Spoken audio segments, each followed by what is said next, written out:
Շնորհավոր ծնունդդ, մայրիկ, սա քո նոր տունն է, ասաց որդիս, իմ ճամպրուկը իջեցնելով ծերանոցի դարպասների մոտ։ Մասնագետները կհոգան քեզ, ես լուր վերցրի պայուսակս, նրա կինը ժպտում էր։ Երբ մտա տնօրենի կաբինետ, նա սարսափահար թռավ։ Իմ որդին դեռ չգիտեր, որ հենց հիմա կատարել էր կյանքի ամենամեծ սխալը։ Եթե ձեզ դուր են գալիս պատմությունները, որտեղ բարին եւ արդարությունը հաղթում են դավաճանությանը, խնդրում եմ բաժանորդագրվել ալիքին, դնել լայք եւ գրել մեկնաբանություններում, թե որ երկրից եք։ Հաճելի լսումներ։ Իմ անունը Սիրանույշ Հովհաննիսյան է, եւ այսօր կռացավ իմ 75 տարին։ Այսօրվա առավոտը ոչնիչով չէր տարբերվում հարյուրավոր այլ առավոտներից, որոնք անցկացրել եմ մենակության մեջ, ամուսնուս մահից հետո։ Արթնացա արևի ճառագայթից, որ սողոսկել էր վարագույրների ճեղքից։ Երկար պառկած մնացի, լսելով Երևանի իմ բնակարանի լռությունը։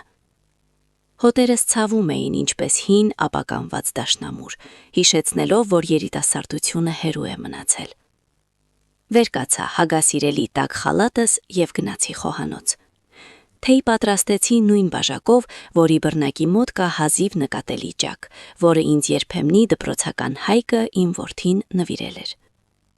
Այդ բացիկի վրա, որ դեռ պահում եմ տուփիկում, նրա մանկական անհարթ ձեռագրով գրված էր. ամենալավ մայրիկին աշխարհում։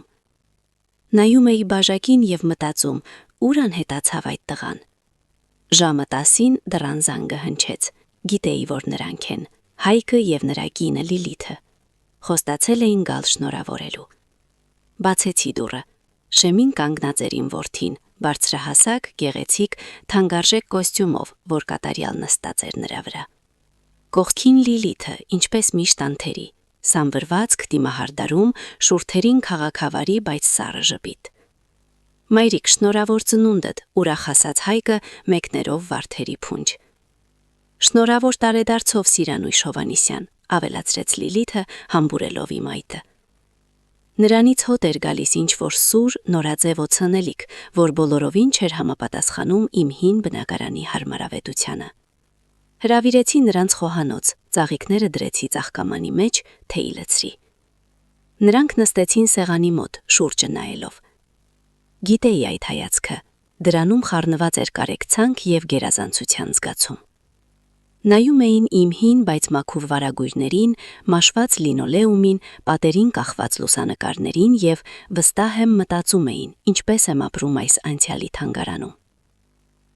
Մայրիկ, մենք քեզ համար անակնկալ ենք պատրաստել, սկսեց Հայկը մի քանի րոպե լռությունից հետո, որ նվիրված էր եղանակի քննարկմանը։ Ինչ անակնկալ, զգուշացա ես։ Մենք որոշել ենք, որ դու պետք է իսկապես հանգստանաս, շարունակեց Լիլիթը։ Քեզ տանում ենք Երևանից դուրս, շատ լավ տեղ, մաքուր օդ, բնություն, խնամք։ Սանատորիում։ Զարմացա։ Վերջին անգամ սանատորիումում եղել եմ 20 տարի առաջ, դեռ ամուսնուս հետ։ Ինչ որ չափով նման, անորոշ պատասխանեց Հայկը, խուսափելով իմ հայացքից։ Հավաքվիր, մայրիկ, վերցրու իրերդ 2 շաբաթով։ Նրա ձայնում ինչ որ բան, աչքերի փախչելը ինձ ավելի զգուշացրին։ Փորձեցի ավելի մանրամասն հարցնել, բայց նրանք միայն ժպտում էին։ Մայրիկ, անակնկալ է, ինքդ կտեսնես։ Գնացի հավաքվելու։ Հին, բայց ամուր ճամպրուկի մեջ դրեցի մի քանի խալատ, տաք կոշիկ, գրքեր, ճնշման դեղերը։ Մինչ ես ննջարանում էի, լսեցի նրանց խուլ խոսակցությունը խոհանոցում։ Նա ոչինչ չի կասկածում։ Դա Լիլիթի ձայնն էր։ Կարծես ոչ, գլխավորը հասցնել, հետո արդեն ամեն ինչ որոշված է, պատասխանեց Հայկը։ Հովհաննես Պետրոսյանը գիտի, նա ամեն ինչ կձևակերպի, վերջապես կլուծենք այդ խնդիրը, թեթև շունչ քաշեց Լիլիթը։ Խնդիր։ Նշանակում է ես նրանց համար խնդիր եմ։ Ներսում ամեն ինչ սառեց։ Նստեցի մահճակալին եւ մի պահ ուզեցի հրաժարվել, ասել, որ ոչ մի տեղ չեմ գնա, բայց հասկացա, որ անօգուտ է։ Նրանք արդեն ամեն ինչ որոշել են իմ փոխարեն։ Ես միայն լուր առարկա եմ, որ պետք է տեղափոխել A կետից B կետ։ Դուրս եկա նրանց մոտ ճամպրուկով։ Հայկը վերցրեց այն իմ ձեռքից։ Ահա, լավ է մայրիկ, գնացինք։ Իջանք ներքև, նստեցինք նրանց փայլուն սև կրոսովերին։ Պատուհանից նայում էի անցնող ծանոթ փողոցներին եւ զգում, որ ինձ տանում են ոչ միայն տանից, այլև իմ սեփական կյանքից։ Վատ նախանձը, սառը եւ կպչուն, աճում էր յուրաքանչյուր կիլոմետրի հետ։ Մեքենան գնում էր մայրուղով, ինձ ավելի հեռացնելով Երևանից։ Քաղաքային տեսարանները փոխարինվեցին աշնանային դաշտերով, հետո ձգվեցին անտառները, թափելով ոսկեզոծ տերևները։ Լիլիթը նստած էր առջավում, Հայկի կողքին, եւ ինչ-որ բան էր թերթում հեռախոսում։ Հայկը վարում էր, կենտրոնացած ճանապարհին, սրահում լռությունը ծանր էր, ճնշող։ Մայրիկ, ինչպես ես զգում քեզ, հանկարծ հարցրեց Հայկը, չկտրելով աչքերը ճանապարհից։ Նորմալ, հանգիստ պատասխանեցի ես։ Դու վերջերս ինչ-որ տարօրինակ ես, նկատեց Լիլիթը, գլուխը չշրջելով։ Անցյալ շաբաթ զանգեցի քեզ, իսկ դու հարցրիր ով է, պարզապես չլսեցի, արարկեցի ես։ Այո, իհարկե, ծիծաղեց նա, իսկ երբ մոռացար անջատել արցուկը, լավ է, որ ես ժամանակին եկա։ Ես չէի մոռացել, այդ օրը ընդհանրապես չէի միացրել, հաստատ ասեցի ես։ Մայրիկ, բավական է, միջամտեց Հայկը։ Մենք չենք գնում վիճելու, մենք հոգ ենք տանում քեզ մասին։ Քեզ ծանր է մենակ մեջ բնակարանում։ Միշտ պետք է հիշել, հետևել ամեն ինչին, իսկ տարիքն արդեն այդպիսին չէ։ Լռեցի։ Վիճելն անիմաստ էր, վերջին կես տարում նրանք միայն դա էին անում, փնտրում էին իմ ծերության թուլության ապացույցներ, թե ես իբր մոռացել եմ վճարել լույսի համար, թեև գվիտենցիան աչքի առաջ էր, թե շաբաթը շփոթել եմ եւ տոնական ընթրիք պատրաստել մեկ օր շուտ։ Յուրաքանչյուր մանրուքը փչացվում էր միջև աղետի չափեր եւ ներկայացվում որպես մոտենալիք խելագարության նշան։ Պատուհանի կողմ շրջվեցի եւ սկսեցի նայել թռչող ծառերին։ Հիշողության մեջ երևաց մեկ այլ օր, մեկ այլ ճանապարհորդություն, շատ տարիներ առաջ։ Ինչ 30 տարի էր եւ մենք ամուսնուս հետ հին Մոսկվիչով գնում էինք մարզային հիվանդանոց, տանում էինք իմ մորը, նա արդեն շատ վատ էր, ինսուլտից հետո գրեթե չէր խոսում, չէր ճանաչում մեզ։ Գնում էինք հանձնելու նրան պետական ծերանոց, որովհետև ոչ փող ունեինք վարձու բուժքույրի համար, ոչ ուժ ամբողջ օրը խնամելու։ Հիշում եմ այդ օրը մինչև ամենափոքր մանրամասնությունը։ Մոխրագույն քայքայված պատերը, քլորի եւ անհույսության հոտը, հոգնած անտարբեր բուժքույրերի դեմքերը եւ մորս աչքերը, դատարկ, մարած, լի անբար սարսափով։ Նա այնտեղ մահացավ 3 ամիս անց, կարոթից։ Մինչև հիմա չեմ կարողանում ներել ինձ։ Հենց այդ ժամանակ, կանգնած նրա գերեզմանի մոտ, երդվեցի ինձ, եթե երբևէ փող եւ հնարավորություն ունենամ, ամեն ինչ կանեմ, որ ոչ մի ծեր մարդ չավարտի կյանքը նման նվաստացումով։ Ամուսնուս մահից հետո ստացա լավ ժառանգություն եւ կատարեցի երդումը։ Ամբողջ փողը ներդրեցի մասնավոր ծերանոցների ցանց ստեղծելու մեջ, ոչ շահույթի համար, այլ որ լինեն լավագույն պայմանները, լավագույն խնամքը, լավագույն հարաբերությունները։ Ցանցը կոչեցի ոսկե տարիներ։ Չէի գովազդում, որ ես եմ սեփականատերը, կառավարում էի ամեն ինչը անանուն հոլդինգի միջոցով։ Դա ինձ հնարավորություն էր տալիս առանց նախազգուշացման գալ ցանցի ցանկացած ծերանոց եւ տեսնել ամեն ինչ իմ աչքերով, առանց զարդարանքի։ Հայկը գիտեր, որ ես ինչ-որ բիզնես ունեմ, բայց երբեք չէր խորանում մանրամասների մեջ։ Նրա համար դա պարզապես մայրիկի քմահաճույք էր, ինչ-որ պասիվ եկամուտ, որ թույլ էր տալիս ինձ ապրել եւ օգնել նրան։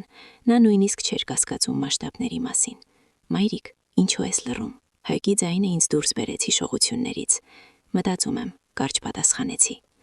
Ճիշտ է անում, հավանությամբ ասաց Լիլիթը։ Մտածիր, թե որքան լավ կհանգստանաս, ոչ մի հոգս, ոչ մի խնդիր։ Մեքենան թեքվեց մայրուղուց նեղ ասֆալտապատ ճանապարհ, որ տանում էր Սոճու անտառի խորքը։ Օդը դարձավ ավելի մաքուր, հոտ էր գալիս փշատերև եւ խոնավ հող։ Մի քանի րոպե անց հասանք բարձր դարբնոցային դարպասներին։ Վերևում գեղեցիկ էլեգանտ ցուցանակ էր կախված։ Մասնավոր պանսիոնատ ոսկե տարիներ։ Սիրտս բաց թողեց մի զարկ։ Նայում էի այդ ցուցանակին, ծանոթ լոգոին, ոսկե թղկու տերևին, որ ինքս երբեմնի սրճարանում նկարել էի եւ չէի կարողանում հավատալ աչքերիս։ Նրանք ինձ բերել էին այստեղ իմ սեփական պանսիոնատը, տեղը, որ ստեղծել էի որպես հուշահամալիր իմ մորը, որպես հույսի խորհրդանիշ հարյուրավոր այլ ծերերի համար։ Ահա հասանք, ուրախ ասաց Հայկը, կանգնեցնելով մեքենան մուտքի առջև։ Հավանում ես։ Ես չպատասխանեցի։ Պարզապես նայում էի կոկիկ ճանապարհներին, խնամված ծաղկանոցներին, լուսավոր ժամանակակից շենքին մեծ պատուհաններով։ Հասկացա, որ սա ոչ պարզանակնկալ է, սա մանրակրկիտ պլանավորված ցինիկ դաժան ծաղր էր։ Նրանք ինձ բերել էին իմ սեփական դրախտը, այն իմ բանդը դարձնելու համար։ Հայկը անջատեց շարժիչը։ Մի որոշ ժամանակ բոլորս լուր նստած մնացինք։ Նա կարծես սպասում էր իմ արձագանքին, հիացմունք, զարմանք, երախտագիտություն։ Լիլիթը ինքնագոհ շփիտով նայում էր առաջ։ Ես լուր էի փորձելով հանգստացնել ձեռքերի դողը եւ սրտի խելագար բաբախյունը։ Ինչու ենք նստած, դուրս գանք, խախտեց լռությունը Լիլիթը։ Մեզ արդեն սպասում են։ Հայկը դուրս եկավ, բացեց իմ դուռը։ Ես դանդաղ, ինչպես երազում, իջա։ Օդը թարմ էր եւ մաքուր, բայց ես գրեթե չէի զգում։ Ամբողջ զգացողություններս կենտրոնացած էին մեկ բանի վրա՝ հսկայական, հրեշավոր դավաճանության վրա, որ ծավալվում էր իմ աչքերի առջև։ Հայրը բեռնախցիկից հանեց իմ հին ճամպրուկը։ Գնացինք, մայրիկ։ Ուղղվեցինք գլխավոր մուտքին։ Շենքը ճիշտ այնպիսին էր, ինչպես ես պատկերացրել էի զեկույցների եւ լուսանկարներից։ Լուսավոր աղյուս, պանորամային պատուհաններ, ընդարձակ տերաս։ Ամեն ինչ արված էր խելքով եւ հոգատարությամբ, իմ հոգատարությամբ։ Մուտքի մոտ մեզ դիմավորեց հաճելիքին սպիտակ խալաթով։ Բարև ձեզ, դոկ Սիրանույշ Հովանիսյանն եք, անցեք խնդրեմ։ Ոչ, ուղեց նրան Հայկը, սա է Սիրանույշ Հովանիսյանը, իմ մայրը։ Մենք նրան բերել ենք ձեզ մոտ։ Կինը զարմացած նայեց ինձ, հետո Հայկին։ Ներողություն, ես հավանաբար ինչ-որ բան սխալ եմ հասկացել։ Այսօր մեզ մոտ նոր բնակիչների ընդունում նախատեսված չէր։ Մենք պայմանավորված էինք տնօրենի հետ, Հովանես Պետրոսյանի, մռայլվեց Լիլիթը։ Նա պետք է ամեն ինչ պատրաստեր։ Այդ պահին հոլից դուրս եկավ ինքը, Հովանես Պետրոսյանը, բարձրահասակ, մոխրահեր տղամարդ 60 տարեկան, հոգնած, բայց բարի աչքերով։ Ես նրան գիտեի միայն վիդեոկապով։ Քառորդը մեկ անգամ զանգահարում էինք զեկույցի համար։ Նա երբեք ինձ կենթանի չէր տեսել։ Գիտեր միայն իմ ձայնը եւ անանուն սեփականատիրոջ հասկանունը։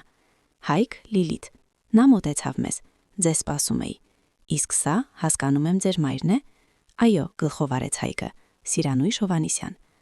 Հովանես Պետրոսյանը մեկնեց ինձ ձեռքը։ Շատ հաճելի է։ Բարի գալուստ ոսկետարին էր։ Ես լուր սեղմեցի նրա տակ ամունափը։ Տեսնում էի նրա աչքերում կարեկցանքը։ Նա մտածում էր, որ ես հերթական դժբախտ ձերքինն եմ, որից երեխաները ազատվել են։ Մայրիկ, Հայկը շրջվեց ինձ։ Նրա դեմքին խնամքի լավ մասնակցության դիմակ էր։ Ահա, հիմա դու այստեղ կապրես։ Եվ այդտեղ նա ասաց այդ արտահայտությունը։ Արտահայտությունը, որ պետք է կոտրեր ինձ, բայց փոխարենը վառեց սառը կրակ։ Շնորհավոր ծնունդդ, մայրիկ։ Սա քո նոր տունն է։ Նա դրեց իմ ճամպրուկը կատարյալ մաքուր մարմարե հատակին։ Մասնագետները կհոգան քո մասին, ավելացրեց Լիլիթը, ժպտալով շրջելով շքեղ խոլով։ Այստեղ քեզ ավելի լավ կլինի, քան քո հին բնակարանում։ Ես նայում էի նրանց, իմ որդուն եւ Հարսին, եւ չէի ճանաչում։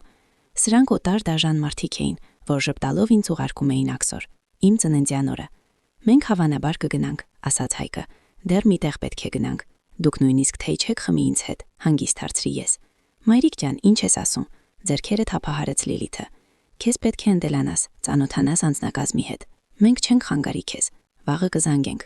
Նրանք շրջվեցին եւ գնացին դեպի ելքը։ Չգրկեցին հրաժեշտի, չհամբուրեցին, պարսապես գնացին։ Նայում էի նրանց հեռացող մեջքերին։ Դուռը փակվեց նրանց հետևից, կտրելով ինձ անցյալից։ Մնացի կանգնած հոլի կենտրոնում իմ հին ճամպրուկով։ Կողքին Հովանես Պետրոսյանն էր։ Սիրանույշ Հովանիսյան, մեղմասած նա։ Եկեք ձեզ տանեմ սենյակ։ Հետո կձևակերպենք բոլոր փաստաթղթերը։ Ես դանդաղ գլխով արեցի։ Գիտեի, որ հիմա չպետք է ցույց տամ ոչ արցունքներ, ոչ հուսահատություն։ Հիմա պետք է ուժեղ լինեմ։ Պետք է խաղամ իմ դերը, լքված մոր դերը, մինչև գա ժամանակը ցույց տալու, թե ով է այստեղ իսկական տիրուհին։ Հովանես Պետրոսյանը ինձ տարավ երկրորդ հարկ։ Միջանցքները լուսավոր էին եւ ընդարձակ։ Պատերին կախված էին բնանկարներ։ Ծաղկամաններում կենթանի ծաղիկներ էին։ Հոտ էր գալիս թարմություն եւ ինչ-որ տնական բան, թերևս թարմ հացի հոտ խոհանոցից։ Ամեն ինչ ճիշտ այնպես էր, ինչպես ես ուզում էի։ Ոչ մի քլորի եւ հիվանդանոցի հոտ։ Ահա ձեր սենյակը։ Նա բացեց դուռը, թիվ 212։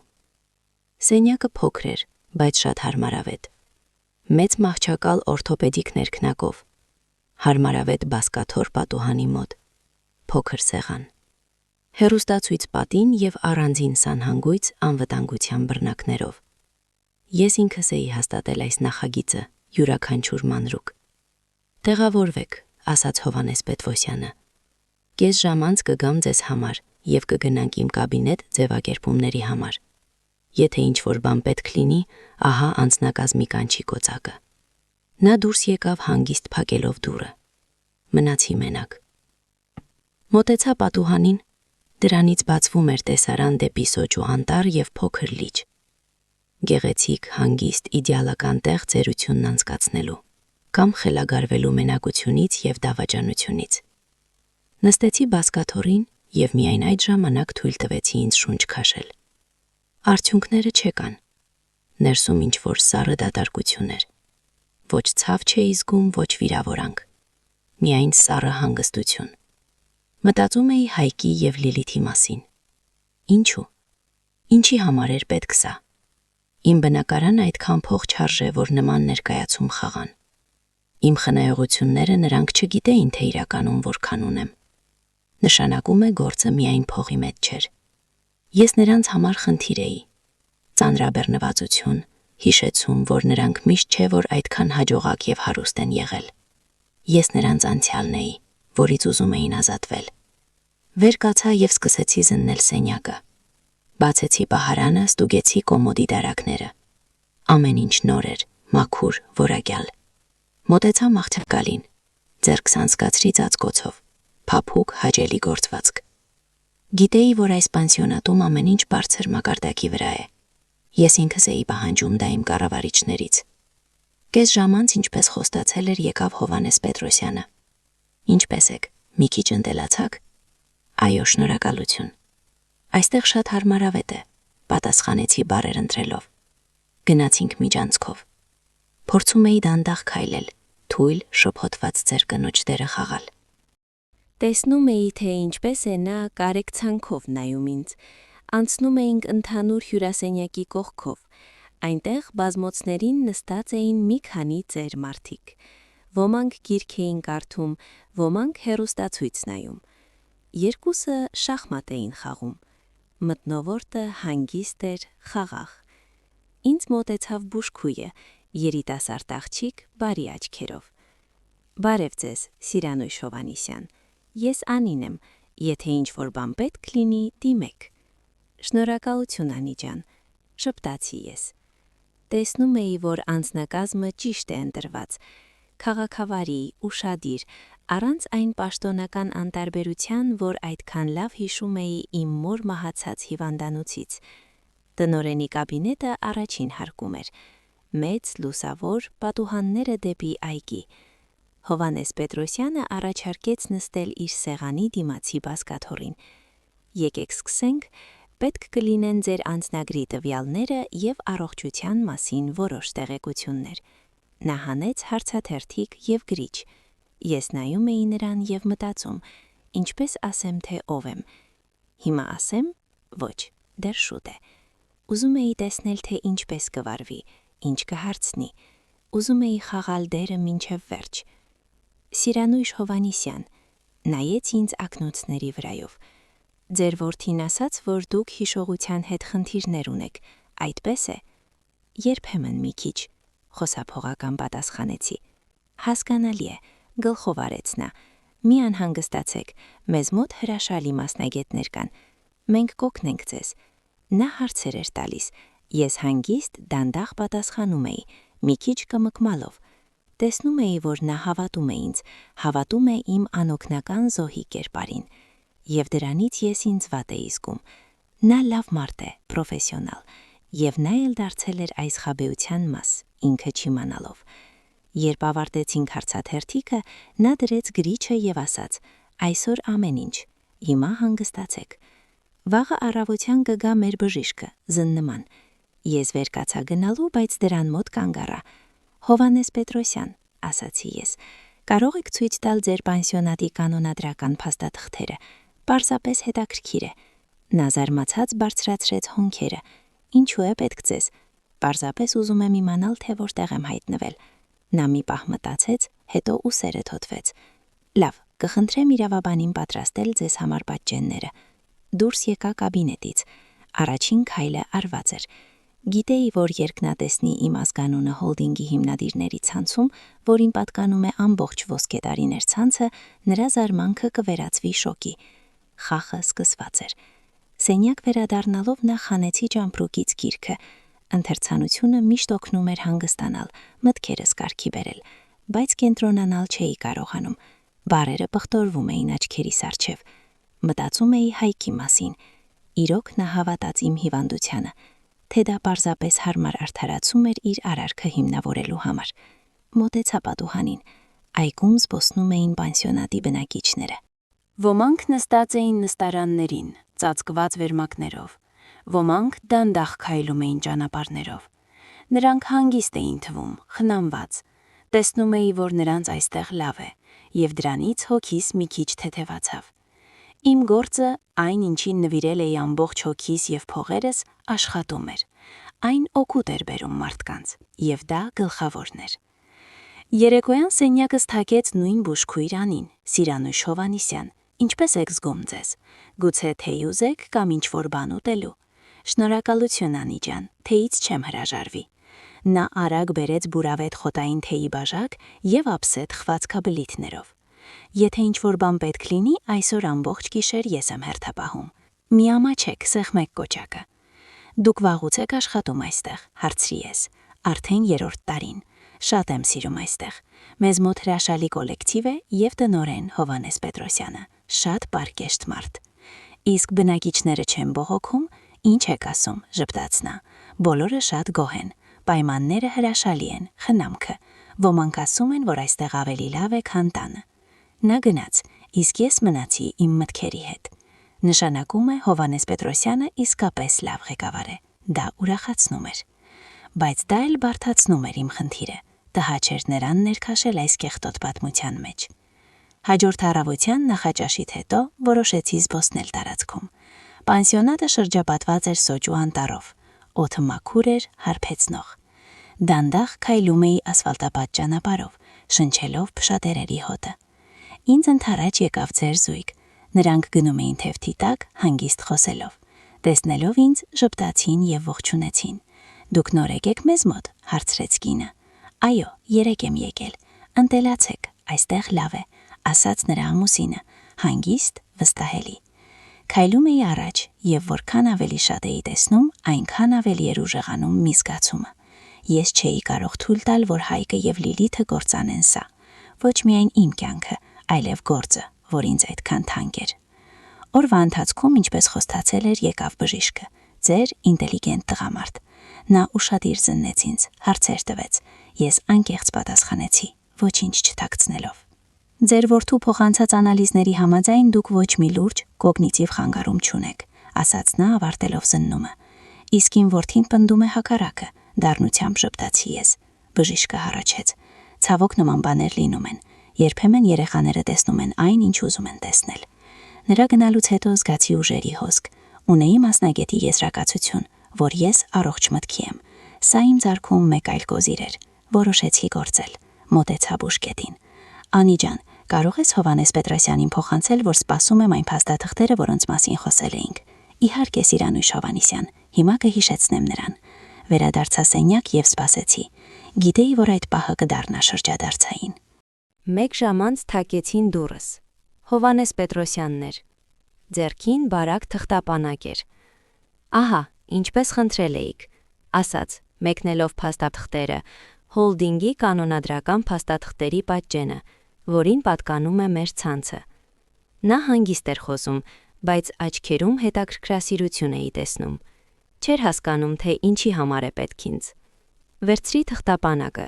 բացեցի առաջին էջը։ Հիմնադիրն էր։ Սիրանույշ Հովհաննիսյան, 90%։ Լուր մեկնեցի նրան թուղթը։ Նա վերցրեց, աչքերով անցավ, հետո մեկ անգամ եւս, հետո բարձրացրեց հայացքը ինձ վրա։ Դեմքը գունատ էր։ Նա նայում էր ինձ, կարծես ուրվական է տեսել։ Սիրանույշ Հովհաննիսյան, շշնջաց նա։ Սա դուք եք։ Այո, Հովհաննես Պետրոսյան, հանգիստ պատասխանեցի ես։ Սա ես եմ, եւ կարծում եմ մենք պետք է լուրջ խոսենք այն մասին, թե ինչպես եմ ես այստեղ հայտնվել եւ ինչ ենք անելու հետո։ Հովհաննես Պետրոսյանը նայում էր ինձ եւ աչքերում արտացոլվում էր զգացմունքների ամբողջ գամմա՝ շոկ, անհավատություն, շփոթություն եւ վերջապես սկսվող հասկացողություն։ Նա մի քանի անգամ հայացքը տարավ փաստաթղթից իմ դեմքին, կարծես փորձելով համեմատել խիստ, անտեսանելի սեփականատիրոջ կերպարը, որի հետ խոսել էր պաշտպանված վիդեոկապով, եւ հանգիստ ձեր կնոջը, որ նստած էր նրա առջև բուրսենյակի բազկաթոռին։ Ես չեմ հասկանում, վերջապես ասաց նա, նստելով դիմացի աթոռին։ Նրա սովորական վստահությունը ինչ-որտեղ անհետացել էր։ Ինչպես։ Ինչու։ Որովհետև իմ սեփական որդին որոշել է, որ ես դարձել եմ նրա համար ծանրաբեռնվածություն, պատասխանեցի հավասար առանց զգացմունքների ձայնով, եւ իմ 75-ամյակի օրը ինձ նման նվեր մատուցեց։ Նա լուր լսում էր, մինչ ես կարճ առանց ավելորդ մանրամասների եւ արդյունքների պատմում էի վերջին օրերի մասին, անակնկալի հիշողության կեղծ մեղադրանքների, հարսի սառը ժպիտի մասին։ Որքան խոսում էի, այնքան ավելի էր մռայլվում նրա դեմքը։ Աստված իմ, շշնջաց նա, երբ ավարտեցի։ Ես այդ ամենի մաս էի։ Ես օգնեցի նրանց ձեզ այստեղ փակել։ Դուք չգիտեիք, Հովհաննես Պետրոսյան, դուք գործում էիք հրահանգի համաձայն, եւ իդեք, դուք եւ ձեր անձնակազմը այս պատմության միակներն եք, ովքեր արժանապատվոր են վարվեցին։ Նա ձեռքն անցկացրեց դեմքով։ Ինչ կլինի հիմա։ Ինչ եք պատրաստվում անել։ Նախ, ասացի ես, պետք է անվտանգ հեռախոս եւ ինտերնետ հասանելիություն, եւ ձեր կաբինետը մոտակա մի քանի ժամով։ Նա առանց տատանվելու գլխով արեց։ Իհարկե, ամեն ինչ։ Մենք անցանք նրա կաբինետ։ Նա ներսից կողպեց դուռը։ Ես նստեցի տնօրենական բազկաթոռին։ Այն հարմարավետ էր, կաշվե։ Զգացի, որ իմ տեղում եմ։ Հովհաննես Պետրոսյանը մեկնեց իր անձնական նոութբուքը եւ հեռախոսը։ Ինչ անեմ, հարցրեց նա։ Պատրաստ եմ օգնել ամեն ինչով։ Հիմա պարզապես կողքիս եղեք։ Գուցե վկա պետք նա։ Բացեցի նոութբուքը։ Ձեռքերս մի քիչ դողում էին, բայց հաղթահարեցի հուզմունքը։ Նախ մտա իմ կորպորատիվ էլեկտրոնային փոստը, որին հասանելիություն ունեի միայն հատուկ պաշտպանված սարքերից։ Գտա հոլդինգի իրավաբանական բաժնի ղեկավար Վարդան Հակոբյանի կոնտակտները։ Նրան երկար տարիներ էի ճանաչում։ Նա այն մարդկանցից էր, ում վստահում էի։ Հավաքեցի նրա համարը։ Վարդան ջան, բարև, սա Հովհաննիսյան Սիրանուշն է։ Նրա ձայնում անկեղծ արմանք էր։ Ինչ է պատահել։ Դուք երբեք այս ժամին չեք զանգում։ Պատահել է, Վարդան, պատահել է այն, ինչից ավելի եմ վախենում։ Իմ որդին որոշել է, որ ես խելագարվել եմ։ Արագ պատմեցի իրավիճակը։ Նա լսում էր, չընդհատելով, միայն ծանր շնչելով խողովակի մեջ։ Լավ, ասաց նա, երբ ավարտեցի։ Ամեն ինչ հասկացա։ Ինչ հրահանգներ կլինեն։ Առաջինը անհապաղ արգելափակել իմ որդու Հայկ Հովհաննիսյանի բոլոր հաշիվները եւ քարտերը մեր բանկում։ Ամեն ինչ առանց բացառության։ Կկատարվի։ Հիմք խարդախության կասկած եւ միջոցների ապօրինի տիրանալու փորձ։ Կուղարկեմ քեզ փաստաթղթերի սկաները, որոնք նրանք փորձել են օգտագործել։ Ընդունված է։ Ինչ էլ։ Երկրորդ է բարձրացնել նրանց արվարձանային տանը հիփոթեքի երաշխավորության պայմանագիրը։ Ես երաշխավոր էի, հիշում եմ այդ պայմանագիրը։ Սկսել դրա չեղարկման ընթացակարգը, վստահության կորստի եւ փոխառուի կողմից խարդախ գործողությունների պատճառով։ Թող բանկը պահանջի ամբողջ գումարի վաղաժամկետ մարում։ Խողովակում մի վայրկյան լռություն տիրեց։ Սիրանուշ Հովհաննիսյան, վստահ եք, զգուշորեն հարցրեց Վարդանը։ Սա նշանակում է, որ նրանք ամենայն հավանականությամբ կկորցնեն տունը։ Վստահ եմ, Վարդան։ Նրանք ուզում էին զրկել ինձ իմ տանից։ Թող հիմա զգան, թե ինչ է դա։ Լավ, ամեն ինչ կանեմ։ Վաղը առավոտյան նրանց մոտ ոչ մի կոպեկ չի լինի հաշիվներին, եւ բանկի պաշտոնական ծանուցումը շեմին։ Շնորհակալություն, Վարդան ջան, հույսս քեզ վրա է։ Դրեցի խողովակը։ Հովհաննես Պետրոսյանը նայում էր ինձ նոր արտահայտությամբ։ Նրա հայացքում ոչ միայն կարեկցանք էր։ Հարգանք։ Դուք շատ ուժեղ կին եք, Սիրանուշ Հովհաննիսյան։ Ես ուժեղ չեմ, պատասխանեցի, նայելով պատուհանից, որտեղ սկսվում էր մայրամուտը։ Պարզապես չեմ ուզում զոհ լինել։ Շատ երկար զոհ էի։ Այդ պահին զգացի, որ շրջադարձը եկել է։ Կշեռքի թասը թեքվեց իմ կողմը։ Նրանք մտածում էին, որ ինձ բանտարկել են վանդակում, բայց չգիտային, որ այդ վանդակը իմն է, եւ հիմա ես եմ կանոնները սահմանելու։ Երբ դրեցի խողովակը Վարդանի հետ խոսելուց հետո, կաբինետում լռություն տիրեց։ Հովհաննես Պետրոսյանը լուռ լցրեց ինձ ջրի բաժակ։ Խմեցի։ Ջուրը սառն էր եւ ինչ-որ կերպ մետաղի համ ուներ։ Կամ գուցե դա ընդունված որոշման համն էր։ Նրանք կիմանան դրա մասին վաղը առավոտյան, ասացի ես, ավելի շուտ ինքս ինձ, քան նրան։ Եվ ինչ կլինի հետո, հանգիստ հարցրեց նա։ Խուճապ, զայրույթ, մեղադրանքներ, ամեն ինչ բացի զղջումից։ Ես ճիշտ էի։ Այդ գիշերը անցկացրի պանսիոնատի իմ սենյակում։ Առաջին անգամ վերջին ժամանակներում քնեցի ամուր, առանց երազների։ Առավոտյան ինձ արթնացրեց ոչ զարթուցիչը, այլ ներքին հանգստության զգացումը։ Վեր կացա, լոգանք ընդունեցի, հագնվեցի։ Ընդհանուր ճաշասենյակում ինձ դիմավորեցին անձնակազմի քաղաքավարի ժպիտները։ Նախաճաշեցի, սուրճ խմեցի և սպասեցի։ Առաջին զանգը եղավ ժամը 10-ի մոտ։ Հովհաննես Պետրոսյանի հեռախոսին, որ թողել էր ինձ, երևաց Հայկի համարը։ Չպատասխանեցի։ Մի րոպե անց եկավ հաղորդագրություն։ Մայրիկ, ինչ է կատարվում։ Իմ քարտերը արգելափակված են։ Հեռացրի հեռախոսը։ Կես ժամ անց նորից զանգ, այս անգամ Լիլիթից։ Նույնպես չվերցրի։ Նրա հաղորդագրությունը ավելի էմոցիոնալ էր։ Սիրանուշ Հովհաննիսյան, սա ինչ-որ սխալ է։ Մենք չենք կարողանում գումար հանել։ Հայկի մոտ կարևոր հանդիպում է, իսկ նա նույնիսկ տաքսիի համար չի կարողանում վճարել։ Ինչ-որ բան արեք։ Ժպտացի։ Ինչ-որ բան արեք։ Կարծես ես կախարդ եմ, որ պետք է լուծեմ նրանց խնդիրները։ Կեսօրին նրանց խուճապը հասավ գագաթնակետին։ Անդադար զանգում էին։ Գրում էին զայրացած հաղորդագրություններ, մեղադրելով բանկին, համակարգին, ում ուզում էին, միայն ոչ իրենց։ Նրանք դեռ չէին հասկացել, որ սա ես եմ արել։ Դեռ համարում էին ինձ անօգնական ձեր կին, փակված պանսիոնատում։ 3-ի մոտ զանգեց Վարդանը։ Սիրանուշ Հովհաննիսյան, ամեն ինչ պատրաստ է։ Հաշիվները սառեցված են։ Հիփոթեքի վաղաժամկետ մարմանձանուցումը ուղարկված է Սուր Հնդակով։ 1 ժամից կլինեն նրանց մոտ։ Շնորհակալություն Վարդան։ Նրանք զանգել են բանկ, պահանջելով բացատրություններ։ Նրանց քաղաքավարի պատասխանել են, որ սա կապված է հոլդինգի հիմնական բաժնետիրոջ հարցման ստուգման հետ։ Նրանք գիտեն, որ սա ես եմ։ Դեռ ոչ, բայց կարծում եմ շուտով կհասկանան։ Նստած էի բազկաթոռին պատուհանի մոտ սենյակում և նայում էի սոճիներին, չէի կարեկցում նրանց։ Դառն էր նրանից, որ ստիպված էի դիմել դրան, որ իմ սեփական որդին ինձ հասցրել էր այնտեղ, որ պետք է պաշտպանվեմ նրանից ինչպես թշնամուց։ Հիշում էի նրան փոքրիկ, ինչպես է վազում ինձ մոտ կոտրված ծնկով, և ես փչում էի վրան, ասում հիմա ամեն ինչ կանցնի։ Ինչպես է քնում իմ գրկում, և ես վախենում էի շարժվել, չարթնացնելու համար։ Ուր անհետացավ ամեն ինչը։ Երբ վերացվեց այդ սառը հաշվարկող տղամարդու, որի համար մայրը պարզապես խնդիր է, որ պետք է լուծել։ Գիտեի պատասխանը։ Դա աստիճանաբար էր։ Սկզբում Լիլիթը իր հավերժական շքեղության և կարգավիճակի ձգտումով, հետո նրանց նոր շրջապատը, որտեղ գնահատվում էին միայն փողն ու հաջողությունը։ Հայկը թույլ էր։ Նա ենթարկվեց այդ ազդեցությանը, ուզում էր համապատասխանել։ Ես իմ հին սկզբունքներով, իմ համեստ կյանքով դարձա նրա համար կենդանի նախատինք։ Նա ոչ միայն ուզում էր ազատվել ծանրաբեռնվածությունից, ուզում էր ազատվել իր խղճից։ Այդ երեկո ես հաղթող չէի զգում ինձ, զգում էի դատարկված, ինչպես ծանր արյունալի ճակատամարտից հետո, որտեղ իբր հաղթել ես, բայց շատ բան ես կորցրել։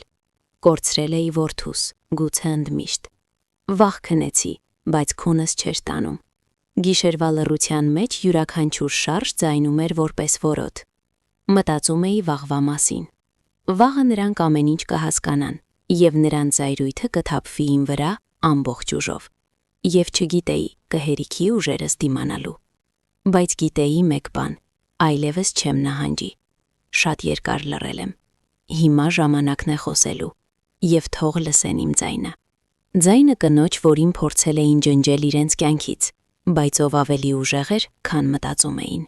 Առավոտը սկսվեց խլացուցիչ լռությամբ։ Հեռախոսը լուռ էր։ Ոչ զանգեր, ոչ հաղորդագրություններ։ Գիտեի, որ սա փոթորկից առաջ հանգիստ է։ Նրանք ստացել էին բանկի ծանուցումը, հասկացել էին, թե ով է դրա հետևում, և հիմա մտածում էին իրենց հաջորդ քայլի մասին։ Նախաճաշեցի ընդհանուր ճաշասենյակում։ Պանսիոնատի բնակիչները ինչպես միշտ հանգիստ էին և բարեհոգի։ Քննարկում էին եղանակը, թոռներին, երեկվա սերիալը։ Նստած էի նրանց մեջտեղում, թեյ էի խմում և զգում էի ինձ այլ պիեսի կերպար։ Նրանց մոտ հանգիստ կանոնավոր ծերություն էր, իմը պատերազմ։ Կեսօրին սենյակս թագեց Հովհաննես Պետրոսյանը։ Սիրանիշ Հովհաննիսյան, նրանք այստեղ են։ Գլխով արեցի, սպասում էի նրանց։ Պահանջում են հանդիպում ձեզ հետ, շատ համառ են վարվում։ 5 րոպե անց կիջնեմ, տարեք նրանց բանակցային սենյակ։ Եվ Հովհաննես Պետրոսյան, խնդրեմ միացրեք այդ սենյակի տեսախցիկի ձայնագրությունը։ Ամեն դեպքում։ Նա հասկացող գլխով արեց, արդեն միացված է։ Հայելու մեջ նայեցի ինձ, գունատ, հոգնած դեմք, բայց աչքերը հաստատուն։ Ուղեցի կոշիկի օձիքը և դանդաղ իջա ներքև։ Նրանք նստած էին փոքր բանակցային սենյակում կլոր սեղանի շուրջ։ Հայկը սպիտակ էր ինչպես պատը, Լիլիթը կարմիր զայրույթից։ Հենց որ մտա, նա վեր թրավ։ Ինչ արիր դու, գոռաց նա, առանց ողջունելու։ Որոշել ես մեզ կործանել։ Նստիր Լիլիթ, հանգիստ ասացի ես։ Եվ բարձրաձայն մի խոսա ինձ հետ։ Ինչպես ես համարձակվում։ Նա քայլ արեց դեպի ինձ, բայց Հայկը բռնեց նրա ձեռքից։ Լիլիթ, նստիր խնդրեմ։ Նա ատելությամբ նայեց ինձ, բայց ենթարկվեց։ Մայրիկ, սկսեց Հայկը, և ձայնը դողում էր։ Ինչու դու դա արիր։ Իսկ ես ինչպես պետք է վարվեի Հայկ, հարցրի ես նստելով նրանց դիմաց։ Ասեի շնորհակալություն, որ իմ ծննդյան օրը ինձ ծերանոց ուղարկեցիք։ Բայց սա քո բարիքի համար էր, բացականչեց նա։ Մենք ուզում էինք, որ քեզ խնամեն։ Դուք ուզում էիք ազատվել ինձանից, կտրուկ ասացի ես, և տիրանալ իմ գույքին։ Լիլիթը ֆռաց։ Ինչ գույք, քո աղքատ բնակարանը։ Իմ բնակարանը, դանդաղ ասացի ես։ Իմ խնայողությունները և, ինչպես պարզվեց, իմ հոլդինգը, որի բանկում դուք այդքան անզգույշ պահում էիք ձեր փողերը, և տունը, որ գնել էիք իմ երաշխավորությամբ։ Լռություն տիրեց։ Նրանք նայում էին ինձ, և աչքերում արտացոլվում էր հասկացողության սարսափը։ Նրանք մինչև վերջ չէին հավատում, որ ես այդ Հովհաննիսյանն եմ։ Սա չի կարող ճշմարիտ լինել, շշնջաց Լիլիթը։ Բայց ճշմարիտ է, հաստատեց ձայնը իմ թիկունքից։ Սենյակ մտավ Հովհաննես Պետրոսյանը։ Սիրանույշ Հովհաննիսյանը հոլդինգի միակ հիմնադիրն է։ Հայկը գլուխը ձեռքերով բռնեց։ Մայրիկ, ես չգիտեի։ Մտածում էի, որ պարզապես պասիվ եկամուտ է։ Դու չէիր ուզում իմանալ, Հայկ, ասացի ես։ Քեզ հարմար էր համարել ինձ հիմար անօգնական ձեր կին։ Այդպես ավելի հեշտ էր արդարացնել քո արարքները։ Ինչ ես ուզում, հարցրեց Լիլիթը։ Ձայնը հանգիստ էր, բայց լիթույնով։ Փող չկա, Լիլիթ, փողը ինձ մոտ կա։ Ես ուրիշ բան եմ ուզում։ Ուզում եմ, որ դուք հասկանաք, թե ինչ է պատասխանատվությունը, որ յուրաքանչյուր արարքի համար պետք է վճարել։ Մենք ամեն ինչ կվերադարձնենք, բացականչեց Հայկը։ Կներենք, միայն արգելափակումը հանիր, մեզ ապրելու փող չկա։ Բանկը պահանջում է 1 ամսում մարել ամբողջ հիփոթեքը։ Մենք կկորցնենք տունը։ Դուք արդեն կորցրել եք այն, հանգիստ ասացի ես։ Այն օրը, երբ որոշեցիք, որ կարող եք տնօրինել իմ կյանքը։ Վերկացա, խոսակցությունն ավարտված է։ 1 ամիս ժամանակ ունեք տունը ազատելու։ Հակառակ դեպքում դրանով կզբաղվեն դատական կատարիչները։ Իսկ հիմա, խնդրեմ, գնացեք։ Սա մասնավոր տարածք է, և ես չեմ ուզում ձեզ այստեղ տեսնել։ Նրանք նայում էին ինձ որպես հրեշ, որպես մայր, որ դավաճանել է իր երեխային։ Բայց ես գիտեի, որ ամեն ինչ ճիշտ եմ արել։ Երբեմն մարդուն փրկելու համար պետք է բաց թողնել ազատանկման մեջ, որ հարվածվելով վերջապես սովորի թռչել, կամ գոնե քայլել վեփական ոտքերով։ Նրանք գնացին, դուռը շրխկացնելով, մնացի բանակցային սենյակում մենակ։ Ոտքերս թուլացան և նստեցի աթոռին։ Ադրենալինը նահանջեց, թողնելով դատարկություն։ Հովհաննես Պետրոսյանը մտավ սենյակ, տաք թեյի բաժակով։ Դուք ամեն ինչ ճիշտ արեցիք, Սիրանույշ Հովհաննիսյան։ Ես զրկեցի սեփական որդուս ամեն ինչից, շշնջացի ես։ Դուք նրան հնարավորություն տվեցիք, առարկեց նա։ Հնարավորություն մեծանալու։ Հաջորդ մի քանի շաբաթները ամենադժվարն էին։ Հայկը և Լիլիթը չէին դադարում փորձել ամեն ինչ վերադարձնել։ Օրը 100 անգամ զանգում էին ինձ, չէի պատասխանում։ Գրում էին հաղորդագրություններ Լիիթի աղաչանքով, թե սպառնալիքով։ Չէի կարդում։ Փորձում էին ներխուժել պանսիոնատ, բայց պահակախումբը իմ հրահանգով չէր թողնում։ Սկսեցին գործել ուրիշների միջոցով, զանգեցին իմ զարմուհուն Սարատովից, որի հետ 10 տարի չէի խոսել։ Պատմեցին նրան, որ ես խելագարվել եմ, որ ինձ գերի են վերցրել ինչ-որ խարդախներ և նրանք փորձում են փրկել ինձ։ զարմուհիս չպարզելով զանգեց ինձ, սկսեց գոռալ, մեղադրել։ Ստիպված եղա սառը և կոշտ կերպով նրան տեղը դնել։ Հետո գտան իմ հին ընկերուհիներին, պատմեցին նույն հեքիաթը։ Ոմանք հավատացին,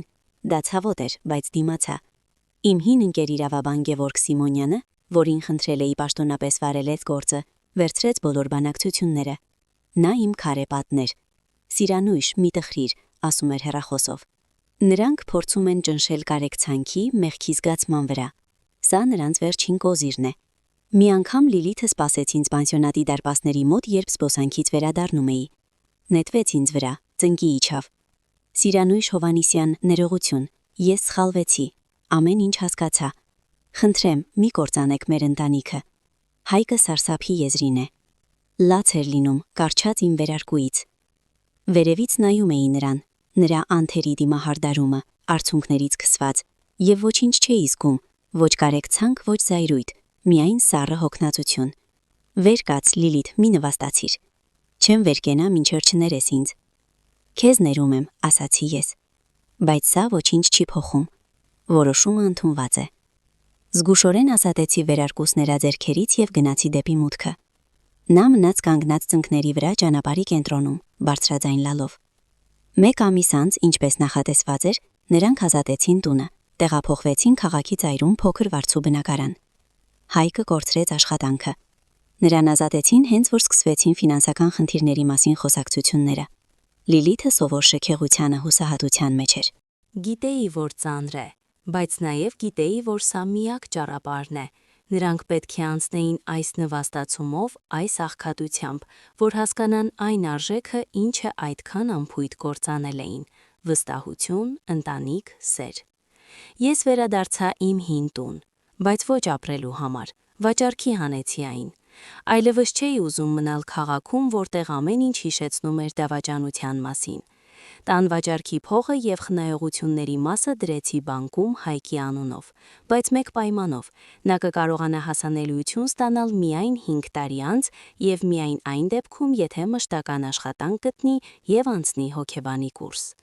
Ուզում էի նրան տալ ոչ պատրաստ լուծում, այլ հնարավորություն ինքնուրույն կառուցել իր կյանքը։ Ինքս գնեցի փոքրիկ տուն ծովափին, հանգիստ փոքրիկ քաղաքում։ Միշտ երազել էի ապրել ջրի մոտ։ Վերջին անգամ տեսան նրանց մեկնելու օրը։ Եկա նրանց վարձու բնակարան, հրաժեշտ տալու։ Նրանք նստած էին խոհանոցում հին մաշված սեղանի շուրջ։ Հայկը նիհարել էր, գունատվել, Լիլիթը հոգնած էր թվում։ Ես մեկնում եմ, ասացի ես։ Ուր, հարցրեց Հայկը։ Այնտեղ, որտեղ տաք է, նոր կյանք սկսելու։ Սեղանին դրեցի բանկային արքխի բանալիները և նամակը պայմաններով։ Սա քեզ, Հայկ, քո հնարավորությունն է, օգտվել դրանից թե ոչ, քեզնից է կախված։ Նա լուր վերցրեց բանալիները։ Մայրիկ, շնորհակալություն, շշնջաց նա։ Ոչ մի բանի համար, պատասխանեցի ես։ Պարզապես ապրիր և փորձիր իսկապես երջանիկ լինել։ Գնացի առանց հետ նայելու։ Գիտեի, որ թողնում եմ հետևում ոչ միայն քաղաքը, այլև ամբողջ կյանք, լի ցավով և հիասթափություններով, բայց նաև գիտեի, որ առջևում նոր բան է սպասում, հանգիստ և գուցե նույնիսկ երջանիկ։ Իմ նոր տունը ծովի մոտ ճիշտ այնպիսին էր, ինչպես երազել էի։ Փոքրիկ, մեկ հարկանի, մեծ վերանդայով և փոքրիկ այգիով, որտեղ աճում էին վարդեր և նարդոս։ Պատուհանները բացվում էին անմիջապես դեպի լողափավ։ Առավոտյան սարթնանում էի ալիքների ձայնից և ճայերի ճիչից։ Մենակ էի ապրում, բայց մենակ չէի։ Շատ էի զբոսնում ափով, շնչում աղի օդը։ Սկսեցի նկարել։ Գնեցի ակվարել ներկեր, կտավներ և ամբողջ օրեր անցկացնում էի վերանդայում, փորձելով թղթին փոխանցել ծովի անփոփոխ գույները։ Շատ լավ չէր ստացվում, բայց ինձ դուր էր գալիս գործընթացը։ Այն հանգստացնում էր, խաղաղություն էր բերում հոգուս։ Դադարեցի հետևել Երևանի նորություններին։ Չգիտեի, թե ինչպես են ապրում Հայկը և Լիլիթը, և անկեղծ ասած չէի ուզում իմանալ։ Տվել էի նրանց իրենց հնարավորությունը, իրենց ճանապարհը։ Հետո նրանք պետք է ինքնուրույն գնային։ Երբեմն զանգում էր Գևորգ Սիմոնյանը, պատմում հոլդինգի գործերի մասին։ Ոսկե տարիները ծաղկում էին։ Հովհաննես Պետրոսյանը հրաշալի կառավարիչ էր դարձել։ Հանգիստ էի իմ գործի համար։ Անցել էր 3 տարի, ընտելացել էի իմ նոր հանգիստ կյանքին։ Ընկերացել էի հարևանների հետ, ծեր նկարիչ Զույգի հետ։ Հաճախ միասին թեյ էինք խմում և քննարկում գրքեր ու նկարներ։ Զգում էի ինձ երջանիկ։ Այո, հենց այդպես, հանգիստ, խաղաղ, խոր երջանկությամբ։ Մի անգամ իմ 78-ամյակին նստած էի վերանդայում եւ նկարում մայրամուտը։ Արևը դանդաղ իջնում էր ծովը, ներկելով երկինքը անհավատալի վարդագույն, նարնջագույն եւ մանուշակագույն երանգներով։ Հանկարծ լսեցի ծանոթ ձայն դարպասի մոտ։ Մայրիկ, շրջվեցի։ Դարպասի մոտ կանգնած էր Հայկը, մենակ։ Նա շատ էր փոխվել, մեծացել կարծես։ Հայացքում այլևս այդ մանկական շփոթվածությունը չկար։ Հայտնվել էր վստահություն, հանգստություն։ Կարող եմ, հարցրեց նա։ Գլխով արեցի։ Նա մտավ այգի, մոտեցավ վերանդային, ձեռքին փոքրիկ փունջ վայրի ծաղիկներ էր։ Շնորհավոր ծնունդդ, մայրիկ, մեկնեց ինձ ծաղիկները։ Վերցրի։ Երիցուկներ, կակաչներ, զանգակներ, իմ սիրելիները։ Շնորհակալություն, հանգիստ ասացի ես։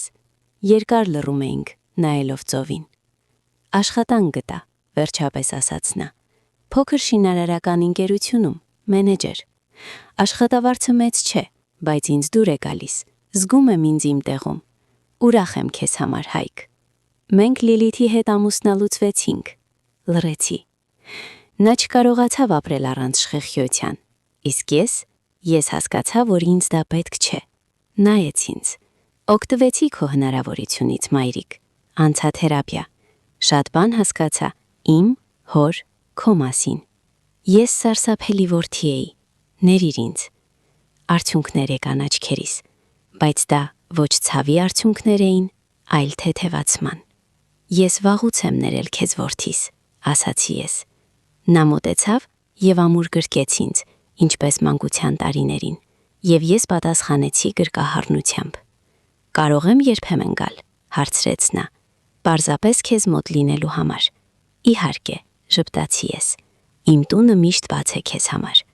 Նա գնաց հաջորդ օրը, իսկ ես մնացի իմ փոքրիկ տանը ծովի մոտ, իմ ներկերով, իմ բարդերով, իմ հանգստությամբ։ Գիտեի, որ անցյալը չի անհետացել,